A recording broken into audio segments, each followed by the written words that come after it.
السيدة زينب كلها مقلوبة على الطبق ده.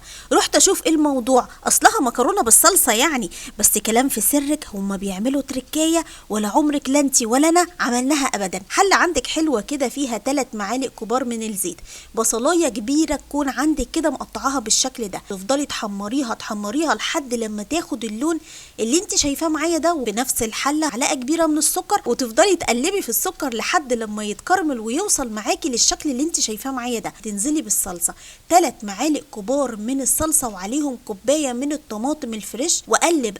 وفي الوقت دوت عايزاكي كده تقلبي على هادي شوية. توابل بسيطة جدا جدا جدا، فلفل اسود وكمون وملح، قلب تقلبتين وهنا هتشموا ريحة حلوة جدا يا جماعة. في الوقت ده بتروحي للبصل بقى اللي احنا حمرناه في الاول المقرمش زي ما قلتلك، وتفضلي تفركيه كده لحد لما تنعميه خالص. بتروحي جايبه البصل ده وتروحي ضيفاه على الصلصه، وقلب تقلبتين، وهو ده سر الصنعه. لو انتوا وصلتوا معايا لحد دلوقتي عايزاكم تنزلوا حالا في الكومنتات تكتبوا لي انا بتكلم على محل ايه. محل مشهور جدا في السيده زينب بيبيع الطبق ده، ومفيش حد ما عملهوش ريفيو ولا اتكلم عنه.